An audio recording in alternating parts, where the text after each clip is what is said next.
But either way, let's just jump into this episode. Starting at number 10, we have the China's People's Liberation Army. China's army has to go through a 17-step obstacle course that includes swimming, climbing, and leaping over or through objects that are set on fire. Now, even if you do it perfectly or you're in good physical condition, the training is pretty intense. Like, it's gonna destroy you.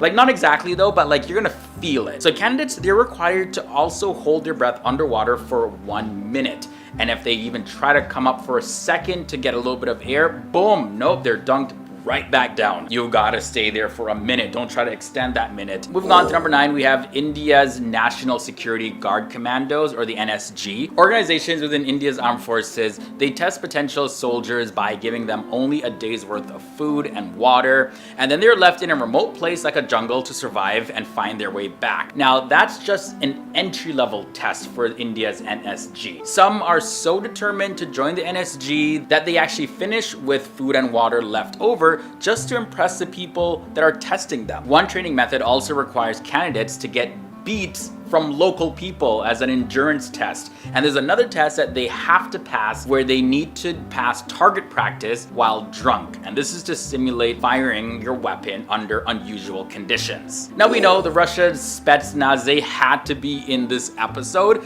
So the training and the selection process for the Spetsnaz is a long 5-year process. Now, the first 5 months alone are designed to break recruits and then build them back up so they're willing to perform tactics that their superiors want them to perform. But the good thing though for Spetsnaz is that their operatives get to select their own non-commissioned officers from within their ranks, instead of letting their superiors make that choice for them during the review process. But their training tactics are kept really hush-hush. We don't know too much about them, but we just know it's really intense. Number 7, we have Australia's Special Air Service Regiment. Now, there's one aspect of their training called resistance to interrogation. Now, one actual operative described the experience of the training and said that a white bag was put on his head, and then he was stripped and taken to a cell, and then he was put in stress positions for hours and deprived of sleep. So if he even started to doze off or even looked like he was even thinking about dozing off slightly, he was slapped back to remain awake for 3 days straight. Now, the Special Air Service Regiment has not disclosed all of their training methods, but apparently more people have lost their lives training to join them than actual recruits that were sent on real operations. US Navy SEALs is up next at number 6. So perhaps the most popular group in this episode. We see the Navy SEALs everywhere, in media, in the video games, all of that. But while their 30-month average training program is only about half of what the Spetsnaz is, it condenses a lot of intensity into 1 week during the first 3 weeks called Hell Week. After that, the plebes head to their dorm at Bancroft Hall. What's your company? And assemble on an area known as Red Beach, tasked with teaching proper protocol to the plebes. Now study and know the entire chain of command. Do you understand me? These are the ones that we're going to serve with in the future, and they want them to be the best that they can possibly be.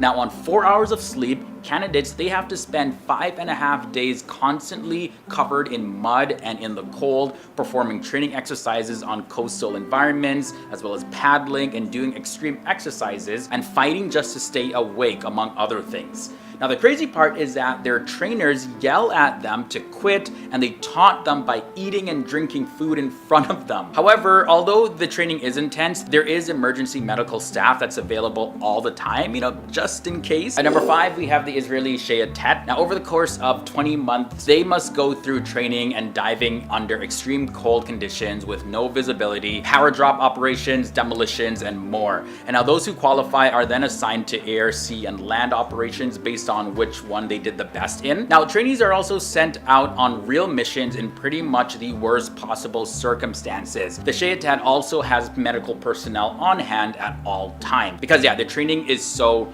intense, anything could happen. Moving on to number 4, we have the South Korean Special Warfare Command. Now, this training course goes on for 10 days, and while they're there, they experience training in low temperatures because they train outside. They don't even wear shirts for their training. They have to run and do sit-ups and even wrestle each other in freezing snow. That's probably the worst thing I've ever heard of for a training exercise in this whole episode, or just in general. Now here's the thing though, everyone also needs to have a black belt in Taekwondo, but you know, that's the easy part. These guys should have been number 1. They're training outside in the snow without shirts.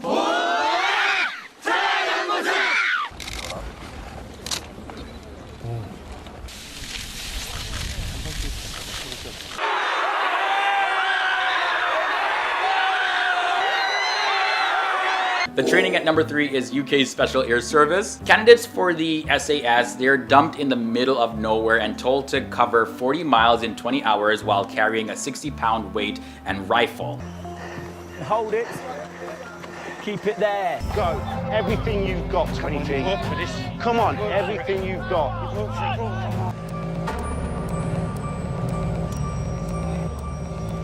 Boys, there's no way of getting through. Also, they have no food except just a bottle of water with them. Now, their uniforms and their boots are chosen to not fit them. Like, this is done purposely. Now, for those who actually complete it in the time that's required, they then have to perform a 4-mile run only in half an hour. Now, here we have the Pakistani Special Services Group, or the SSG, coming in at number 2. Now, these guys, of course, are very intense and hardcore. Pakistan puts their trainees through an endurance run on a stricter timeline than the UK does. Now, after 2 years of service in the regular Pakistani military, a service member is then eligible for SSG selection. During an 8-month training period, soldiers are required to cover 36 miles of territory in only 12 hours, and then they have to run 5 miles in 45 minutes with a full pack. Now, at the end of the 8 months, SSG candidates have to perform 7 paradrops, and 5 of them are done during the day and 2 of them are done at night. Now then, after that, they proceed to the advanced commando training. And that's where they have to spend half of a year doing commando training. And when that's complete, they get to join the SSG. But guys, we've seen some intense training, but number 1 definitely is the United Kingdom's Gurkhas. Because of their living conditions already, like the Nepalese people who apply for this British military group, they're subjected to punishing tests. And this is even before they can even think of applying. But either way, the initial tests are pretty basic. They have some running and pull-up exercises, and then comes the real testing. So recruits are required to run 5 kilometers while wearing a 25-kilogram weight, and those 5 kilometers, they come with a 400-meter rise in incline and done through a very rocky and dusty terrain, which has to be done in only 45 minutes. This is so unfair. Like, we've done videos about the Nepalese Gurkhas before, so we know that they're a very hardcore group. But what the UK puts them through, it's pretty much impossible. You pretty much failed before you even started. Nevertheless, the Nepalese are so determined that some of them definitely make it through. How? I do not know. At number 10, we got the country of Morocco. So Morocco has the 5th largest armed forces in the entire region. It sits at 175,000 personnel, but it really faces a lot of challenges by one of the lowest defense budgets in the entire Middle East. The country does have a military that's heavily engaged with the disputed Western Sahara territory, as well as it's patrolling its borders. Their motto is God, Homeland, King. They have 1,109 combat tanks, 2,720 armored fighting vehicles, 530 self-propelled artillery, 198 towed artillery, and their rocket projectors sit at a total of 72. Moving on to number 9, we have Syria. The Syrian army makes up approximately 80% of the combined services. It officially came into being in 1945 before Syria obtained full independence the following year. The Syrian army, as well as the rest of its armed forces, has been heavily involved in suppressing political movements within Syria. Their motto is Guardians of the Homeland. When it comes to the total combat tanks, they have 5,035. Their armored fighting vehicles count sits at 5,170. They got 500 self-propelled artillery. Their towed artillery sit at 2,210, and they have 700 rocket projectors in their possession. Malaysia is at number 8. The King of Malaysia is the supreme commander of the Malaysian Armed Forces. Now, the Malaysian Army currently has 17 corps and regiments. These are grouped into 3 main components. There's a combat element, the combat support element, and the support elements. The corps and regiments are currently organized into 5 divisions. The first military units in Malaysia can be traced back to March of 1861. Now, the modern Malaysian Army came about in January of 1933. Their motto is strong and loyal. Now, they have 74 combat tanks in their possession. They have a total of 1,460 armored fighting vehicles, 29 self-propelled artillery,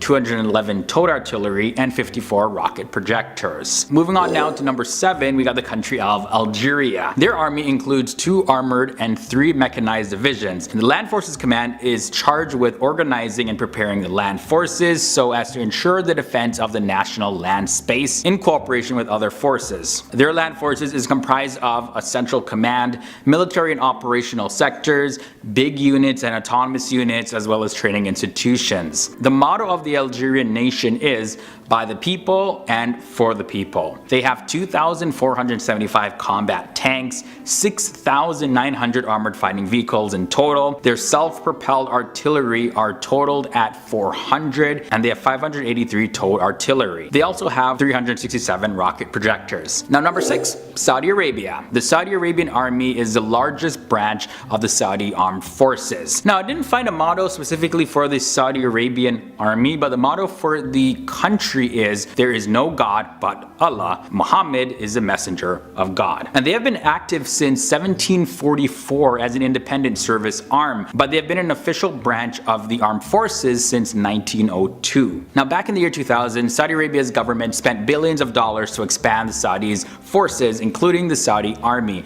Unfortunately, a lot of the modern equipment is still not fully used to its full potential. In any case, they have 1,062 combat tanks. They have 11,100 armored fighting vehicles, a whole lot of them. Self-propelled artillery total at 705. Towed artillery sits at 1,818, and they have 122 rocket projectors. Halfway in at number 5, we have Indonesia. So the Indonesian army is composed of a headquarters, 15 military region commands, a strategic reserve command, a special forces command, as well as various other units. Now, there are today 5 types of infantry battalions in the Indonesian army, which are the Power Raider Infantry Battalion, Mechanized Raider Infantry Battalion, then they have the Raider Infantry Battalion, and then the Mechanized Infantry Battalion, and then finally the Infantry Battalion. A whole lot of infantry and battalions.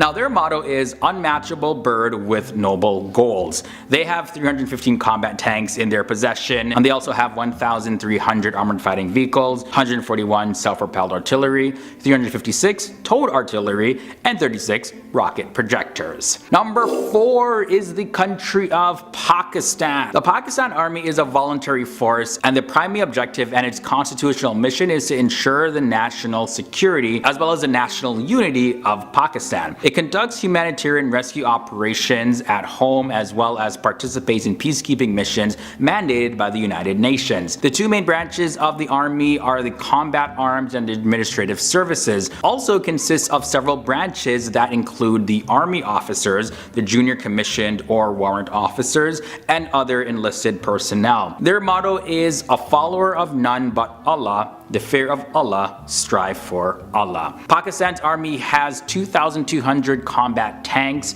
3,665 armored fighting vehicles, 429 self-propelled artillery, 1,226 towed artillery, and a total of 150 rocket projectors. Now, the nation coming in at number 3 is Iran. The Iranian army, or the Artesh, has its own joint staff which coordinates its 4 separate service branches, which are the ground forces, the air force, the Navy, and the newly established Air Defense Force. And the Iranian army fought 2 major invasions in the modern era. And the first time in 1941, it was the invasion by the Soviet and the British forces during World War II. And the second time was in 1980, and that was the Iraqi invasion, which lasted almost 8 years. Their motto is, "And our soldiers, they verily would be the victors." They have 1,632 combat tanks, 2,345 armored fighting vehicles, 570 self-propelled artillery, 2,128 towed artillery, and 1,900 rocket projectors. Now the nation coming in at number 2, Egypt. The Egyptian army is the largest service branch within the Egyptian Armed Forces. The Egyptian Armed Forces Chief of Staff's office is in Cairo, and he is the Chief of Staff of the Army. It has 3 command and control headquarters as well as 9 command and control field headquarters,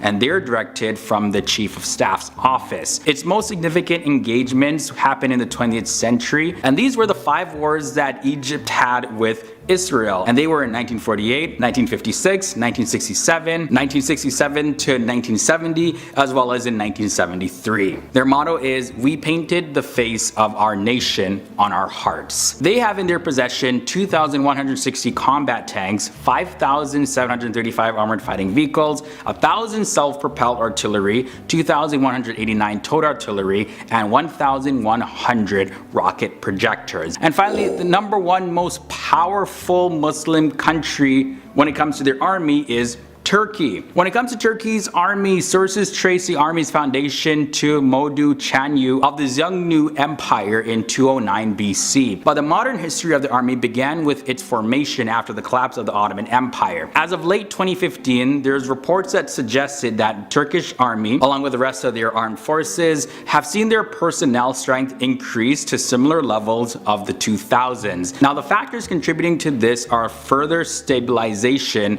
of Syria and Iraq. Now their motto is peace at home, peace in the world. They have 3,200 combat tanks, 9,500 armored fighting vehicles, 1,120 self-propelled artillery. Their total artillery counts sit at 1,272, and they have 350 rocket projectors. Alright, so starting off with the first nation at number 10, we have Saudi Arabia with the Saudi Arabian Army. Saudi Arabia surpasses Egypt for the 10th spot of the largest armies in the world. There's a huge amount of money that's being spent on the Saudi Arabian army every single year, and it means that the country has one of the best equipped armed forces. They have a total active personnel of 478,000. Now the Royal Saudi Land Forces are composed of 3 armored brigades, 5 mechanized brigades, 1 airborne brigade, 1 Royal Guard brigade, and 8 artillery battalions. The army also has 1 aviation command with 2 aviation brigades. Moving on to number 9, we have Vietnam with the People's Army of Vietnam. Vietnam ranks number 9 in this episode with a total active personnel count of 482,000 people. Now in the backdrop of the resurgent China, the Social Republic of Vietnam has been strengthening its armed forces.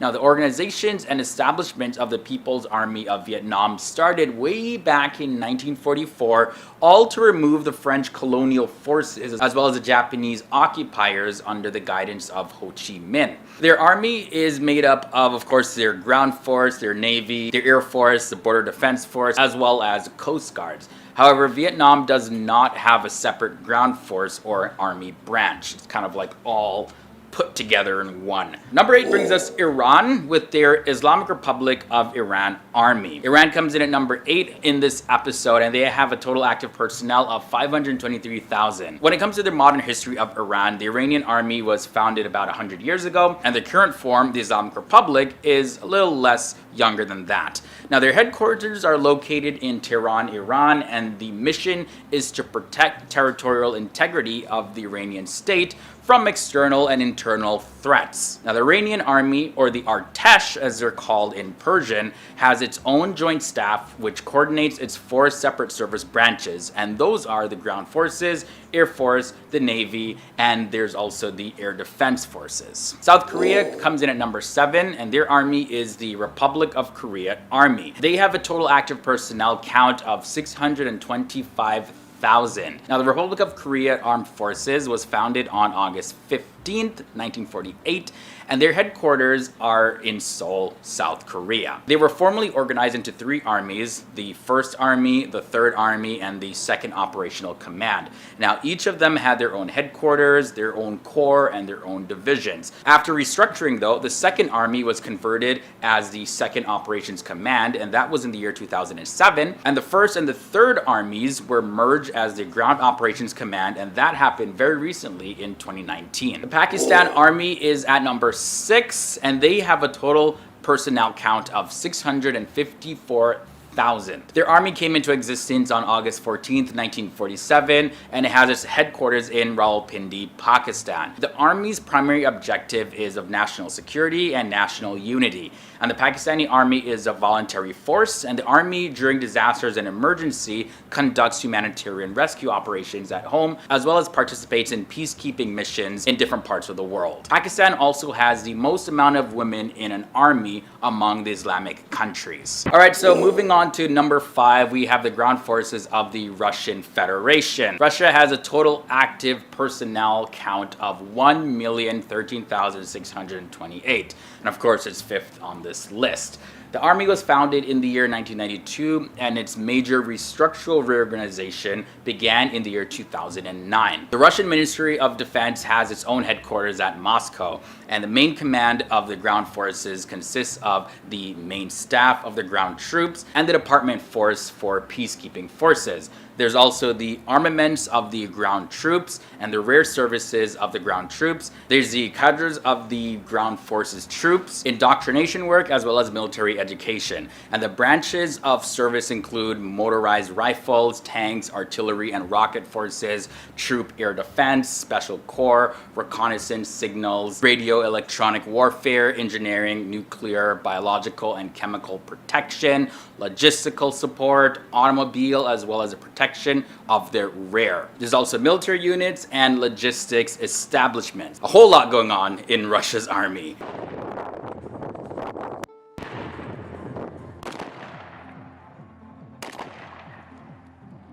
The nation coming at number 4 is North Korea. Their army is called the Korean People's Army Ground Forces. Now, North Korea has a total active personnel of 1,280,000. Their army is believed to have been founded back in the year 1932, and their headquarters are located at Pyongyang in North Korea. Their army consists of 5 branches. There's the ground force, the Navy, the Air Force, and the strategic rocket forces, as well as the special operations. Alright guys, 3 nations left, and coming in at the number 3 spot, we have the United States with the United States Army. So the United States is very well equipped, and it has a total active personnel count of 1,281,900 people. The Army was founded over 200 years ago, and the US Army is the 3rd largest in the entire world. Now, the mission of the Army includes preserving the peace and security, as well as providing for the defense of the United States and the Commonwealths, as well as the possessions and areas occupied by the United States.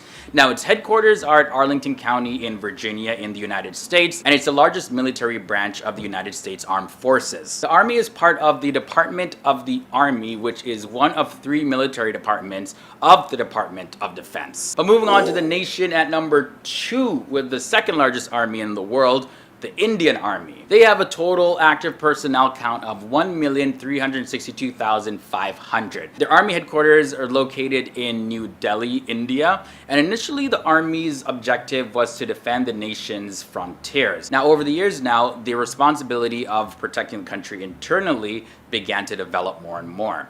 It has an all-volunteer force, and it comprises of more than 80% of the country's active defense personnel.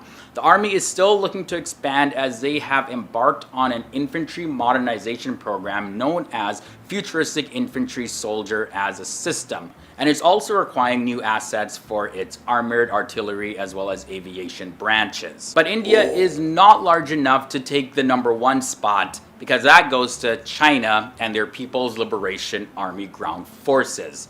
So China's troops total at 2,183,000. Their mission, of course, is to ensure that China is secured and stays safe. With the continuous advancements in the types of army equipment, as well as having the 2nd largest defense budget in the entire world, China ain't playing around. The army is the largest as well as the oldest branch of the Republic of China's armed forces, and there are 13 core-sized army groups of China since the end of April 2017. Now, they're divided among 5 theater commands: the Eastern, Southern, Northern, Western, and Central commands. Within the theater command, starting in 2011, the divisions are being downsized into full brigades, armored, mechanized infantry, field artillery, air defense artillery, engineering, as well as logistical brigades. The first intelligence agency I'm going to feature is Mossad. Mossad is based in Israel and it was formed in December 13th, 1949. Its headquarters is Tel Aviv, Israel, and it has an estimated amount of 1,200 employees. Mossad is considered one of the best and most advanced intelligence agencies in the world. This Israeli intelligence agency, along with its counterpart Amman for military intelligence and Shin Bet for international security, forms one of the most powerful intelligence communities in the whole world. Mossad's focus is on Arab organizations and countries. In fact, Mossad's operations are so secretive that it's one of the most difficult agencies in the world to locate. Okay, now next up we have the FSB in Russia. This agency was formed on April 12, 1995, and its headquarters is in Moscow, Russia. It's estimated that there's 300,000 employees in this agency. So you can call the FSB, or the Federal Security Bureau of the Russian Federation, the main successor of the controversial USSR State Security Committee, the KGB. The FSB mainly focuses on internal problems, as well as the economic and social aspects of political stability in the country. This is all in addition to counterintelligence, internal and border security, as well as counterterrorism. Now, due to its performance in recent years, it's considered one of the most popular agencies in the world. Okay, so you guys knew that this one had to be in this episode, and that's MI6 in the UK. The MI6 was formed in 1909 and its headquarters is the SIS building in London, UK. It's estimated that there are about 3,200 employees in this agency. So yes, the MI6 is one of the most elite intelligence agencies across the globe. MI6 stands for Military Intelligence Section 6, and the organization was formed to initiate and control secret intelligence operations on behalf of the British government. MI6 is one of the oldest intelligence agencies in the world, having been formed over 100 years ago, and since its formation, MI6 has been involved in the World War I as well as World War II, the Cold War, and several wars in the 21st century. An interesting fact, the MI6 building has also been featured in 2 James Bond movies. Next up, we have the ISI in Pakistan. And now we actually did a video dedicated to the ISI, so you might want to check it out. It's probably going to be in one of these cards in this episode, or if not, probably, I don't know, I'll link to it in this video description. Now, this agency was formed in 1948 and its headquarters is in Islamabad, Pakistan. ISI stands for Inter-Services Intelligence, and it's the premier intelligence agency in Pakistan, responsible for gathering, processing, and analyzing national security information from around the world. The ISI is very well organized, initially created for valuable information sharing between the 3 branches of the Pakistani military force. The role of the ISI evolved a lot over time, and it's become a full-time intelligence collecting agency on a global scale. With thousands of employees, the ISI is made up of a mix of army officers, some retired, as well as civilians. And the final most powerful intelligence agency in the world that I'm going to be featuring is the CIA of the United States. CIA was formed on September 18th, 1947, and its headquarters is in Langley, Fairfax County in Virginia, United States. It's estimated that there's 21,575 employees working with the CIA. And of course, the CIA is one of the most famous foreign intelligence agencies in the world. They're referenced all the time in movies, TV shows, as well as in articles on the internet. And the CIA is tasked for operating, gathering, and analyzing security information across the globe. It was created in 1947 as a result of the Pearl Harbor attacks at the end of World War II. Now, over the years, the agency had received a lot of negative attention for gathering intel through human intelligence, example via interpersonal contact, often without compliance or consent. Then the CIA increased massively in size after the 9/11 attacks, and it regained a lot of its prestige after the mission that ended the life of Osama bin Laden.